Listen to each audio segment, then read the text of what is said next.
নমস্কার বন্ধু, মাই পাকশালাতে আপনাদের আবারও একবার স্বাগতম। আমাদের রোজ রোজ যেমন ডিমের রেসিপি খেতে ভালো লাগে না, তখনই মাঝে মধ্যে এরকমভাবে ডিম রান্না করে খেয়ে দেখবেন। আশা করি ভালো লাগবে।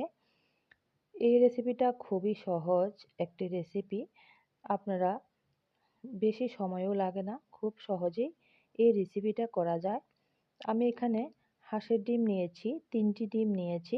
ডিমগুলি ভালো করে সিদ্ধ করে এভাবে দুটুকরো করে কেটে নিলাম। এবার হলুদ দিয়ে দিলাম, লবণ দিয়ে দিলাম, আর সঙ্গে দিয়ে দিলাম একটু কাশ্মীরি লাল লঙ্কার গুঁড়ো, দিলে যেমন ভালো লাগে দেখতে।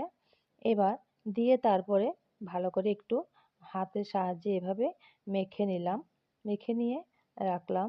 আবার বেশি চাপ দিতে পারবেন না, যাতে এগুলি হালকা করে ভাজতে হবে, না হলে ভেঙে যেতে পারে। এবার একটা ফ্রাই প্যান বসিয়ে দিয়েছি, তেল দিয়েছি, তেল দিয়ে এবার ডিমের টুকরোগুলি এভাবে দিয়ে দিলাম। 1 থেকে 2 মিনিটের মধ্যে এগুলি উল্টে তারপরে হালকা করে ভেজে নেব। তারপর ভাজা হয়ে গেলে আমি নামিয়ে নিলাম। এবার ফ্রাই প্যানের মধ্যে অল্প পরিমাণে তেল ছিল, আরও অল্প পরিমাণে তেল দিয়ে পেঁয়াজ কুচিগুলি ভেজে নেব। পেঁয়াজ টুকরোগুলো একটু মোটা মোটা করে টুকরো করে নিয়েছি, এগুলি ভেজে নেব। আর এই রেসিপিটার মধ্যে আমি এখানে পেঁয়াজ কুচি ব্যবহার করব। সামান্য পরিমাণে একটু হলুদ দিয়ে দিলাম, কালারটা বেশ সুন্দর দেখায়। এখানে হালকা লাল লঙ্কার গুঁড়ো দিতে পারেন। এবার এই রেসিপির জন্য আমি একটা মশলা পেস্ট করে নেব। তো এখানে আমি 2 থেকে 3 চামচের মতো পোস্ত নিয়েছি। আপনারা এখানে পোস্তর সঙ্গে শস্যও দিতে পারেন, এতে কোনো অসুবিধা হবে না। আমি শুধু পোস্ত দিয়ে রান্নাটা করব। তো পোস্ত এইভাবে হালকা জল ছাড়াই আমি গ্রাইন্ডার মেশিনে একবার পেস্ট করে নেব। যখন এভাবে ডাস্ট হবে তখন এখানে দিয়ে দেব 3 থেকে 4টি কাঁচা লঙ্কা, আর সামান্য পরিমাণে জল দিয়ে আবারও পেস্ট বানিয়ে নেব। আর পেস্ট হয়ে গেলে তারপর এখানে একটা একটা বক্স নিয়ে নেব, একটা টিফিন বক্সের মতো নিয়ে নেব। নিয়ে তারপরে এই যে পোস্ত পেস্ট করে রেখেছি এইটা দিয়ে দেব এই বক্সটার ভিতরে। তারপর এখানে টক দই ব্যবহার করব। আমি এখানে টক দই দিলাম, 2 চামচের মতো টক দই দিয়ে দিলাম। দই দেওয়ার পর এখানে দেব আন্দাজ মতো হলুদ দেব, আর দেব লাল লঙ্কার গুঁড়ো দিয়ে দেব। দিয়ে ভালো করে এভাবে একটা চামচের সাহায্যে ভালো করে মশলাটা এভাবে নাড়াচাড়া করে দেব, যাতে দইটা ভালো করে মিশে যায়। এবার সম্পূর্ণ মশলাটা দেওয়ার পরে আমি এখানে দিয়ে দেব কাঁচা সর্ষের তেল দেব। কাঁচা সর্ষের তেল দিলে এখানে খেতে ভীষণ একটা ভালো লাগে। সর্ষের তেলের যে একটা তেজ থাকে, এটা ভালো লাগে।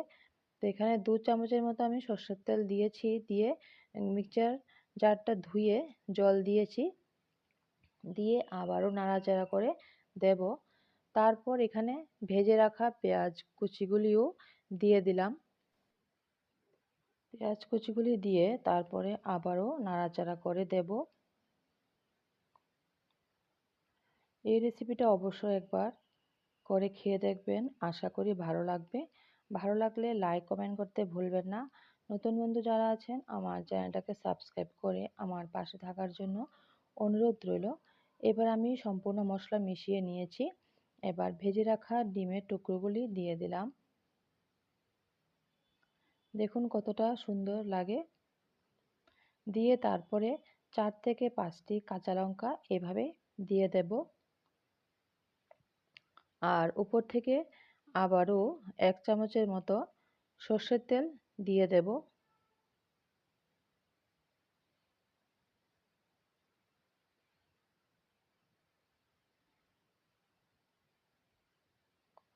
এবার কড়াই বসিয়ে দিয়েছি, কড়াইতে জল দিয়েছি, আর একটা স্ট্যান্ড বসিয়ে দেব।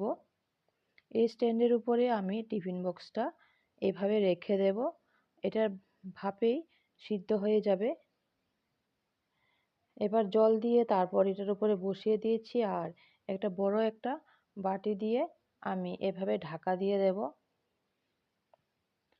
আর উপর থেকে একটা শিলনোড়া দিয়ে দেব, যাতে টিফিন বক্সটা ভিতরে জল যখন ফুটে উঠবে তখন টিফিন বক্সটা নড়তে পারে। তার জন্য আমি এখানে একটা শিলনোড়া দিয়ে চাপা দিয়ে রেখেছি। এবার দেখুন, নামিয়ে নিলাম ঠান্ডা হলে। দেখুন কতটা সুন্দর হয়েছে দেখতে, খেতেও বেশ ভালো হয়েছে। আশা করি এই রেসিপিটা আপনাদের ভালো লাগবে। ভালো লাগলে লাইক করতে ভুলবেন না। ধন্যবাদ।